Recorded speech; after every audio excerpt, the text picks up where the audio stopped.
Les médias parlent de la grande démission comme quelque chose de pas si grave que ça, qu'il faut relativiser sur les chiffres, que c'est lié juste à la conjoncture économique du moment et que les gens juste réfléchissent à ce qu'ils veulent faire vraiment depuis le Covid. Mais personne ne parle du malaise profond qu'il y a dans le monde du travail et le lien qu'il y a entre ce malaise et la grande démission et le silent quitting dont on parle en ce moment. Vous ne voyez pas le lien entre mal-être et grande démission? Je vais vous l'expliquer. Alors on parle de grande démission puisqu'entre fin 2021 et début 2022, le nombre de démissions a atteint un niveau historique avec près de 520 000 démissions par trimestre. En parallèle, des études ont démontré que 44% des salariés français sont en détresse psychologique, 20% voient une dégradation de leur santé physique depuis 2020 et les burn-out ont doublé en 2021 avec près de 2,5 millions de personnes touchées, c'est 34% des salariés. Ce mal-être, il l'explique par une pression professionnelle trop élevée,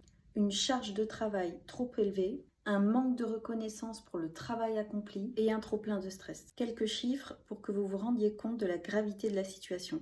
Un cadre sur deux déclare avoir subi déjà un burn-out dans sa vie.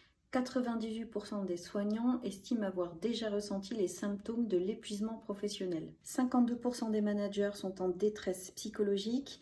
Un manager sur 5 a été en burn-out en 2020 et 20% ne souhaitent plus encadrer d'équipe. 64% des professionnels des ressources humaines sont en détresse psychologique. 83% des développeurs seraient en situation de burn-out alors que la société se digitalise à grands pas. Et ces chiffres, je pourrais les continuer pendant longtemps puisque tous les secteurs sont touchés. Alors si ces chiffres paraissent énormes comme ça, dites-vous que c'est juste une partie immergée de l'iceberg.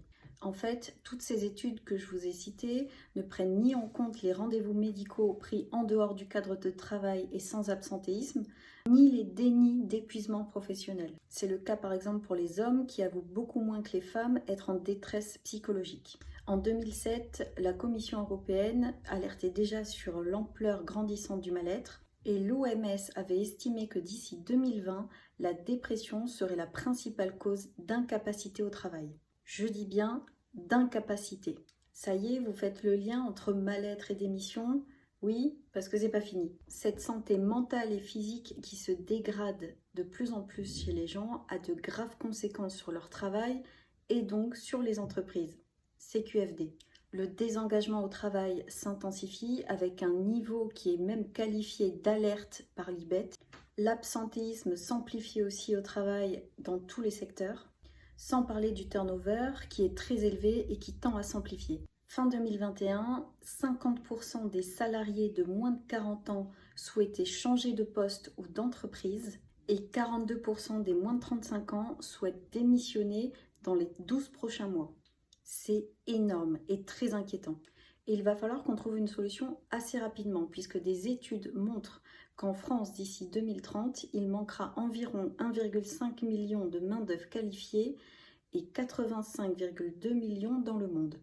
Donc oui, la situation est grave les gars, elle est très grave pour les gens et pour les entreprises, pour l'économie, pour tout. Maintenant que je vous ai démontré le lien qu'il y a entre mal-être et démission, je vais vous expliquer maintenant le parallèle qu'il y a entre grande démission et silent quitting. Les gens qui démissionnent sont des personnes très engagées dans leur travail, très impliquées. Ils aiment leur travail, ils aiment ce qu'ils font. Mais il y a toujours ce don de soi extrême dont je vous ai parlé dans la première vidéo de la grande démission. Et donc ces personnes très impliquées tirent sur la corde pendant un long moment, ils tirent et paf, à un moment donné la corde lâche.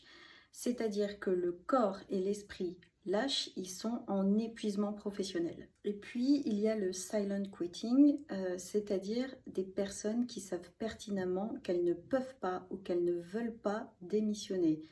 Exemple, des personnes qui ont à charge des enfants, qui ont un crédit sur le dos, qui ont un emploi spécifique où on ne peut pas avoir de chômage, je pense par exemple aux avocats, ou d'autres qui sont dans un domaine très particulier où c'est compliqué de se reconvertir, par exemple les aides-soignants, ou encore les jeunes qui ont la pression de leurs parents pour rester dans leur travail. Ces personnes-là, elles savent pertinemment qu'elles ne peuvent pas tirer sur la corde, justement. Alors, puisqu'elles ne peuvent pas tirer sur la corde, elles en font le strict minimum. Du moins, elles ne sont pas au maximum de leur capacité de performance et de productivité. Donc quand on me dit en commentaire, Laura, la grande démission c'est fini, maintenant c'est le silent quitting, non, non, non, c'est bien plus grave que ça, c'est en parallèle. Mais le pire dans tout ça, c'est que c'est pas fini. Quand on fait un épuisement professionnel, les médecins nous arrêtent à peu près 10 jours. Alors qu'en réalité, les conséquences durent plusieurs semaines, dans la plupart des cas plusieurs mois, et chez certaines personnes, elles sont traumatisées pendant des années. Donc les personnes qui sont en épuisement professionnel et qui démissionnent pour changer d'employeur car ils ne peuvent pas avoir accès au pôle emploi, arrivent chez les employeurs épuisés. Ils n'ont pas eu le temps de se reposer. Alors qu'est-ce qui se passe? Ils arrivent déjà désengagés. Alors peut-être pas totalement désengagés puisqu'il y a cet espoir que l'entreprise soit meilleure, mais s'ils s'aperçoivent que les valeurs de l'entreprise sont exactement les mêmes que leurs précédentes entreprises, ça va être une catastrophe, désengagement total. Toujours dans les personnes démissionnaires, il y a les personnes qui se reconvertissent et les personnes qui se mettent à leur compte. Et là, c'est un problème aussi puisque la pénurie de main-d'œuvre qualifiée va s'intensifier. Et dans le silent quitting, donc ces personnes qui ne peuvent pas ou qui ne veulent pas démissionner, on va avoir de plus en plus de personnes complètement à bout de leur travail, mais qui ne peuvent rien faire. Donc on va avoir une amplification des mouvements sociaux dans les entreprises et un climat social en général très tendu, avec un état latent de frustration et de colère. Vous comprenez pourquoi la situation est grave et qu'il faut repenser en urgence au modèle du travail. Ce qui se passe actuellement, c'est que la recherche de la compétitivité, de la croissance, de la rentabilité, du profit entraîne un mal-être profond des individus au travail via le don de soi extrême. Dans ce cas de figure, le capital prime sur l'humain. Et pour inverser la tendance, parfois il ne faut pas chercher très loin. Prenons l'antonyme du mot mal-être, c'est le bien-être au travail. Et je m'arrête 2 secondes là-dessus. Quand je parle de bien-être au travail, je ne parle pas de quelques actions de qualité de vie au travail mises en place par-ci par-là. Je parle d'une vraie transformation positive de l'entreprise, avec une évolution positive des valeurs de l'entreprise, de la culture d'entreprise, des politiques managériales et RH, de l'organisation, du cadre physique, pour que les actions du bien-être au travail, qualité de vie au travail, conditions de vie au travail puissent être effectives. Les entreprises qui vont travailler en priorité cette transformation positive obtiendront ce qu'elles recherchent depuis le départ, c'est-à-dire chiffre d'affaires, bénéfices, compétitivité et tout le tralala. Et ça a même été prouvé par de nombreuses études que des employés heureux génèrent jusqu'à 2,5 fois plus de chiffre d'affaires et jusqu'à plus 44% de profit.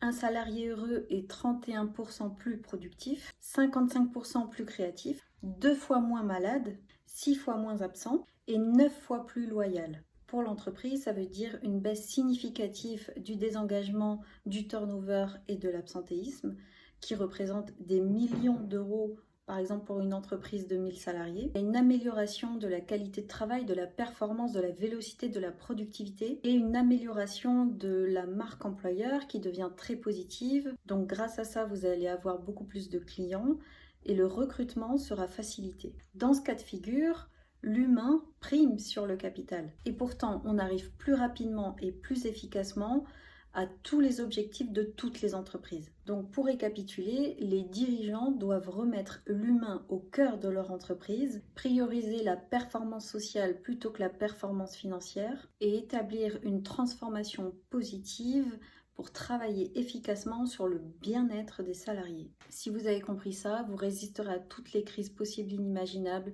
financières, sociales, sanitaires, et vous inverserez la tendance durablement.